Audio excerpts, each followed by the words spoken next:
हाँ जी दोस्तों, स्वागत है सब लोगों का एक नई कहानी में। ये एक सच्ची भूतिया कहानी है जहाँ पे एक लड़की के साथ वो सब कुछ हो गया जो उसने कभी सपने में भी नहीं सोचा था। इस लड़की का नाम है ट्विंकल। ट्विंकल अपनी फैमिली के साथ अहमदाबाद सिटी में रहती थी। ये फैमिली बहुत ही नॉर्मल फैमिली की तरह थी। ट्विंकल के साथ उसके मॉम डैड और उसकी एक छोटी बहन थी। ट्विंकल के डैड का कपड़ों का बिजनेस था और उसकी मॉम हाउसवाइफ थी। ट्विंकल खुद एक ब्यूटी पार्लर चलाती थी और उसकी छोटी बहन अभी हाल फिलहाल में लंदन पढ़ने गई थी। ये फैमिली का टाइम मानो बहुत अच्छा चल रहा था। बट कहते हैं ना, अच्छा टाइम ज़्यादा दिन तक नहीं चलता और बुरा टाइम सही टाइम बताकर नहीं आता।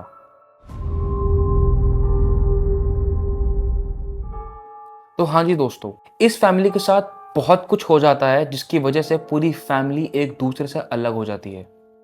इनकी फैमिली ने पैसों की तंगी से लेकर डिप्रेशन तक सब कुछ सहा है और वो 5 साल लगातार उनके बहुत भयानक साल रहे हैं उनकी पूरी लाइफ टाइम में। क्योंकि एक दिन बिना बताए कोई इनकी फैमिली का बहुत क्लोज ट्विंकल के साथ वशीकरण कर देता है। तो आइए दोस्तों शुरू करते हैं इस कहानी को और जानते हैं किस तरीके से ट्विंकल का वशीकरण हुआ। तो दोस्तों ये बात है 2014 की। हाल फिलहाल में ट्विंकल का अभी किसी बॉयफ्रेंड से ब्रेकअप हुआ था। ट्विंकल जैसे मैंने आपको बताया बहुत ज़्यादा इंटेलिजेंट और स्मार्ट थी। वो एक ब्यूटी पार्लर भी चलाती थी और बहुत ज़्यादा अपने ऊपर इंडिपेंडेंट भी थी। वो अपने खर्चे खुद निकालती थी। मानो अपने घर की अपने मोहल्ले की फेवरेट लड़की थी और एक होनहार बच्चा भी था जो अपना काम खुद से सही तरीके से करना जानता था। ये फैमिली बहुत अच्छे तरीके से फाइनेंशियली ग्रो कर रही थी और अपने आप में बहुत खुश भी थी।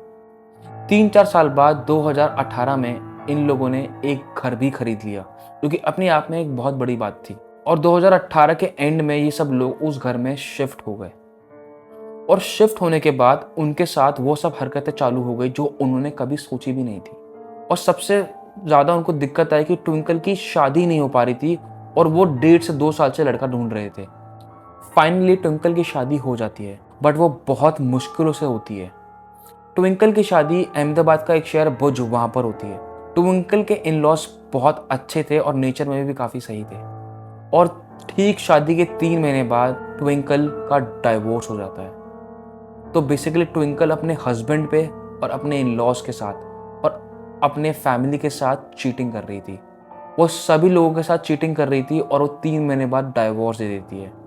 जैसे कि मैंने आपको बताया कि 2014 में उसका बॉयफ्रेंड था जिसका उससे ब्रेकअप हुआ था।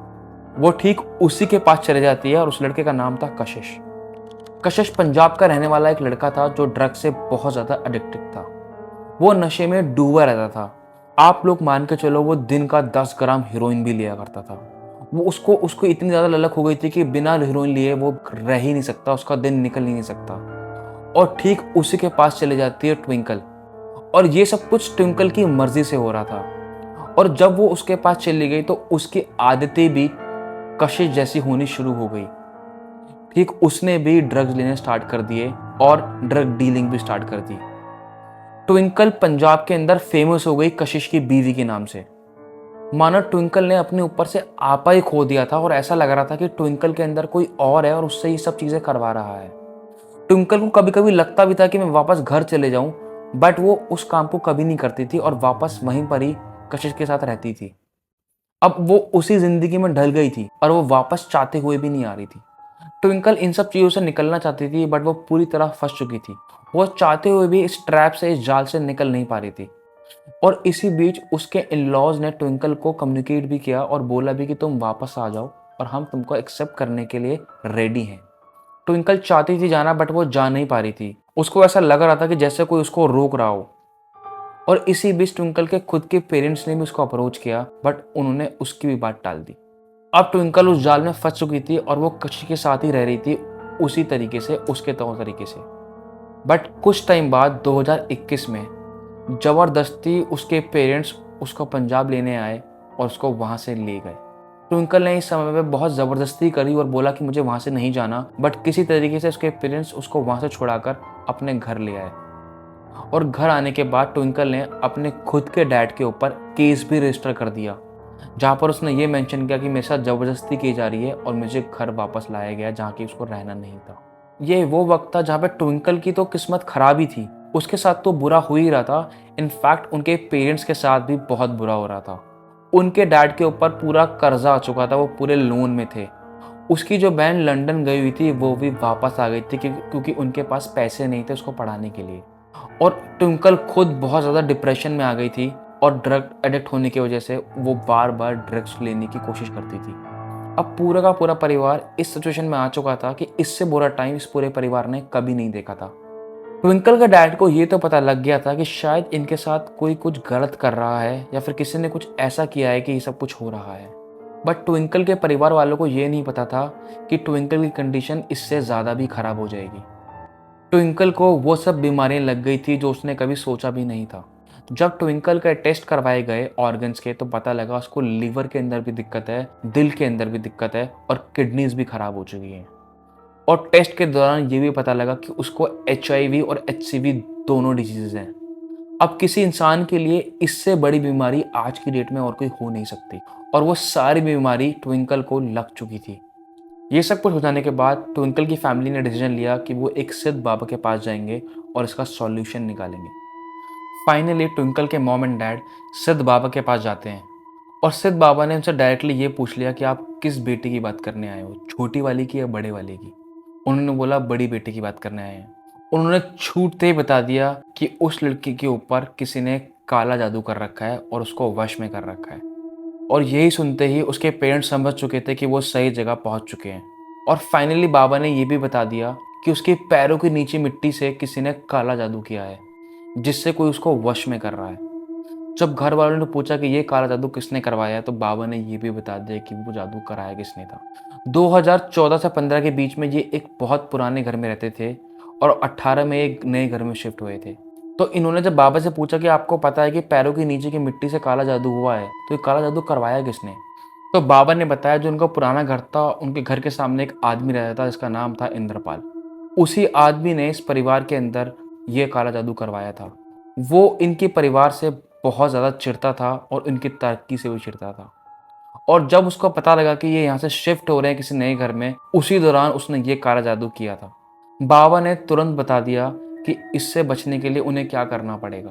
बाबा ने उसके पेरेंट्स को बताया कि एक लाल चुन्नी, एक गुड़िया, इलायची, सौंफ, एक कैंची और एक अदरक, और ये सारा सामान बाबा ने बोला कि तुरंत ले आइए और हवन कुंड में तैयारी वो शुरू करेंगे।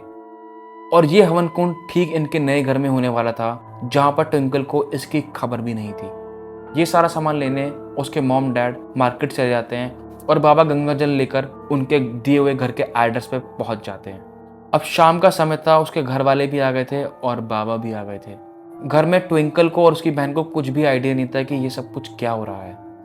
जब फाइनली हवन कुंड स्टार्ट हुआ और बाबा ने प्रक्रिया चालू करी तो ट्विंकल जोर जोर से चिल्लाने लगी और चीखने लगी। बाबा ने पहले ही बता दिया था कि घर के सारे दरवाजे बंद कर देना और कुंडी लगा देना, ट्विंकल शायद भागने की कोशिश कर सकती है। ऐसा लग रहा था कि जैसे ट्विंकल के अंदर कोई है जो उसको वहां से निकालना चाहता है उस जगह से। फाइनली ट्विंकल के पेरेंट्स उसको पकड़ के हवन कुंड में लाए और प्रक्रिया चालू करी। और जैसे जैसे बाबा उस गुड़िया के टुकड़े कर रहे थे वैसे वैसे ट्विंकल बहुत तेज तेज चीख रही थी। और प्रक्रिया पूरी होने के बाद फाइनली ट्विंकल को उस वशीकरण से मुक्ति मिलती है।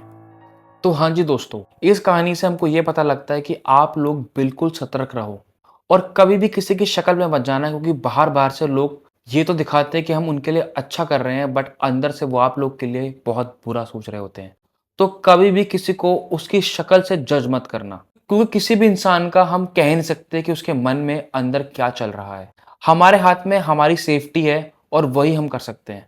तो हमेशा अलर्ट रहिए और हमेशा हर चीज़ को दो तरीके से सोचो कि उसका पॉजिटिव क्या हो सकता है और उसका नेगेटिव क्या हो सकता है, क्योंकि इस पूरी दुनिया में सिर्फ हमारे पेरेंट्स ही होते हैं जो हमारे बारे में अच्छा सोचते हैं और बाकी लोग बहुत कम होते हैं जो हमारे बारे में बहुत अच्छा सोचते हैं। तो दोस्तों, अगर आपको ये कहानी अच्छी लगी तो अभी प्लीज़ मुझे कमेंट करके बताइए और कहानी को शेयर भी कर दीजिए। मेरा इंस्टाग्राम का लिंक नीचे डिस्क्रिप्शन में मेंशन्ड है और व्हाट्सएप नंबर भी मेंशन्ड है। यहाँ पर आप मेरे को अपनी स्टोरीज शेयर कर सकते हैं और ये स्टोरीज मैं खुद से नरेट करूंगा अपने चैनल पे।